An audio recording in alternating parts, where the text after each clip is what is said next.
સમાચારના અંતે વાત કરીએ તો રાધનપુર ખાતે આજરોજ ગુજરાત સરકારશ્રીના પૂર્વ મંત્રી અને બનાસ ડેરીના ચેરમેન શ્રી શંકરભાઈ ચૌધરીના 50મા જન્મદિવસની ઉજવણી કરવામાં આવી, જેમાં શંકરભાઈ ચૌધરીના માદરે વતન રાધનપુર ખાતેથી બનાસ જળ શક્તિ અભિયાન શરૂ કરીને જન્મદિવસ ઉજવાયો હતો। રાધનપુર ખાતે આજરોજ ગુજરાત સરકારશ્રીના પૂર્વ મંત્રી અને બનાસ ડેરીના ચેરમેન શ્રી શંકરભાઈ ચૌધરીના 50મા જન્મદિવસની ઉજવણી કરવામાં આવી, જેમાં શંકરભાઈ ચૌધરીના માદરે વતન રાધનપુર ખાતેથી બનાસ જળ શક્તિ અભિયાન શરૂ કરીને જન્મદિવસ ઉજવવામાં આવ્યો। બનાસ ડેરી અને લોક ભાગીદારીના સહકારથી બનાસ જળ શક્તિ અભિયાન અંતર્ગત આજરોજ રાધનપુર ખાતે ચામુંડા માતાજીના મંદિર ખાતે નવા શબ્દલપુરા ડેરી દ્વારા રાધનપુર તાલુકાનો કાર્યક્રમ યોજવામાં આવ્યો હતો, જેમાં રાધનપુર તાલુકાના ભાજપના પ્રમુખ લખધીરભાઈ ચૌધરી, સુરેશભાઈ ઠાકુર, બાબુલાલ ચૌધરી, અજમલજી ઠાકુર, ભોજાભાઈ આહિર, કરસનભાઈ ચૌધરી, દરેક દૂધ ઉત્પાદન મંડળી મંત્રી શ્રી અને ચેરમેન શ્રી અને ભારતીય જનતા પાર્ટીના કાર્યકરો હાજર રહ્યા હતા।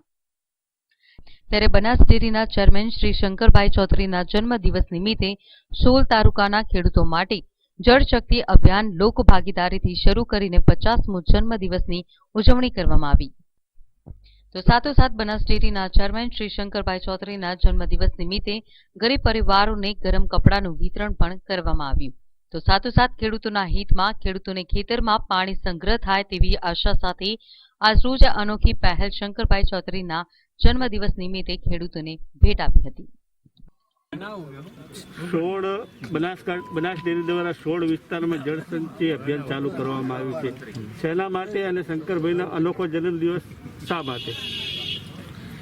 મિત્ર, તમે સરસ પ્રશ્ન પૂછ્યો કે શંકરભાઈ સાહેબનો આજે 50મો જન્મદિવસ છે અને શેના માટે? એટલે શંકરભાઈ સાહેબને જ્યારે આપણા પણ પ્રતિનિધિ હતા ત્યારે પણ એમનું એક જ અભિયાન, જળ બચાવો, જળ સંચય યોજના।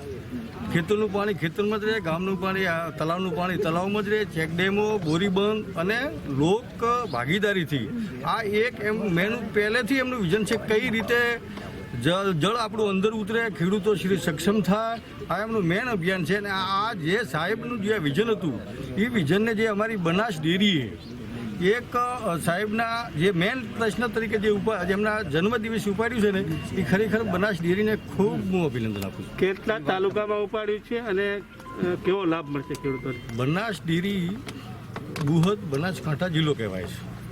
આપણે વર્ષોથી બનાસકાંઠા જિલ્લામાં, આપણા પાટણ જિલ્લો અલગ પડ્યા પહેલાં આપણે બનાસકાંઠા જિલ્લામાં હતા। તમારી મંડળી દ્વારા કાર્યક્રમ રાખવામાં આવ્યો, શેનો અનુલક્ષીને રાખવામાં આવ્યો અને શું વિગત હતી?